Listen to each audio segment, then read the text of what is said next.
Hello everyone and welcome to my channel. And today I'll be reading a multi-character listener by me. So let's get into it.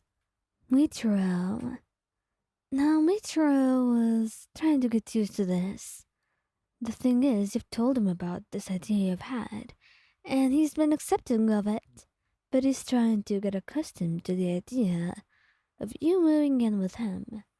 And once he was ready, it was quite an ordeal. He had helped you move everything, and you didn't really have to do a single thing with him around. He organized the entire thing, and you were just trying to help, minimally, but he didn't want you tiring yourself out. But the first night you spent in the same room together, he was kind of anxious. The way he's so stiff right next to you, and the way he seems so unsure of himself. It makes you feel a little bit, well, maybe a little bit bad, because maybe you've been a little bit trashed about this. But also, he's really cute. So you wrap your arms around him and stroke his back gently. Michiro, whatever you're worried about, you need to stop worrying. There's nothing to be anxious of. You told him. You knew it was not going to solve everything, but maybe it should quell some of his panic. You hoped it would. And as he seemed to let out a soft sigh and closed his eyes as your hands just kept rubbing his back, trying to bring him to relax a little bit, it seemed to be working even if ever so slightly. Alright, but be careful. Be careful of what? You ask him. And shyly, he turns towards you, blushing. I toss and turn in my sleep, and sometimes I can sleepwalk too. So, if you'll be bothered by it. He laughed softly, leaning in to kiss his cheek. Really? That's what we were worried about all the time? Oh, Mitro, you're truly the cutest. But I promise you, there's nothing to worry about. It won't bother me at all. And he's quite relieved to hear that. It truly was one of the most things that worried him. Tengen. Now, Tangan was the one who pushed for you to actually move in with him. He's been a little bit too excited about this. He's got a new room ready, he's bought you a ton of things that you probably don't need, and even helped you move all the things that you wanted from your own home to your new place with him. But the most thing that he was excited about, well, it was sleeping with you and waking up to you. You know, he gets to see you a lot, but there was nothing that was going to compare to the feeling of waking up and seeing your face right next to him, of being able to hold you in the morning and seeing you peaceful, sleeping, with not a single thought on your mind. Something that would always make his heart flutter. And then, it all came to that moment that the two of you anticipated yet were anxious about. So, are you going to ask me to sleep on the floor or what? Oh, shut up. Just get in bed already, you say, blushing. And then he proceeds to do that, giving you a naughty smirk that you know was just to tease you. But you'd still just huff at him, hitting him lightly, before he proceeds to wrap his arms around you, pulling you close. And it's needless to say that that is the best sleep you get in ages. The way he's so warm and so big. He's like a weighted blanket.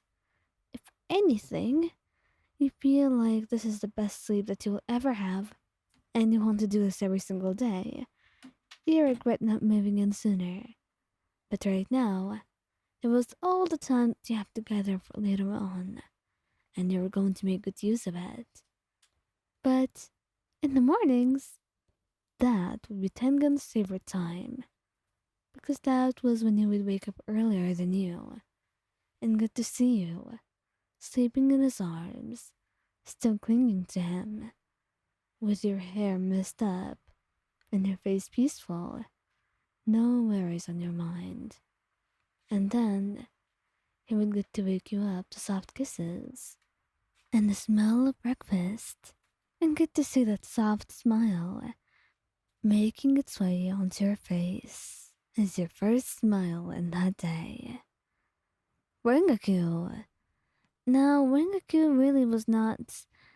He was very enthusiastic about you moving in, as he wanted to be with him, but he was also not. Because, his family issues. He had no idea whether his father would accept you or not. He was worried about what fights could arise, and he hoped none would, because he wanted this to be happy for both of you. And actually, once he talked to his father about it, he seemed quite accepting, and he was relieved, beyond relieved actually, and he was quite happy that maybe there would be a chance for the two of you. Of course, that was all 3 months ago, and now it's a whole different story because you're actually coming to move in with him. And once it happens, it's quite weird at first. They have their own routines, they have their own things that they're used to, and you feel like a stranger. But Senjuro and Rengoku immediately make you feel right at home.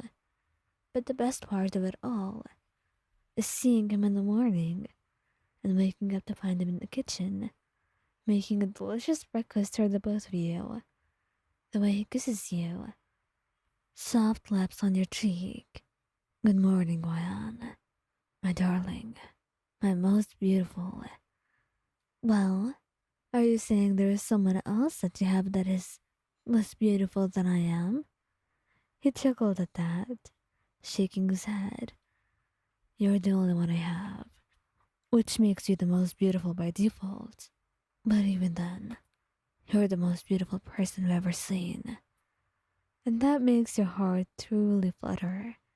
His words are always so gentle, so loving, and as cliche as it sounds, but the way he says them, they just sound so true and real. Like he's not lying about a single thing he's saying. Every word that slipped out of his mouth could only be absolute truth. And you would only believe that. After all, you started dating him for a reason, and it's certainly not because he was dishonest or something. He was loving, and he was true about it.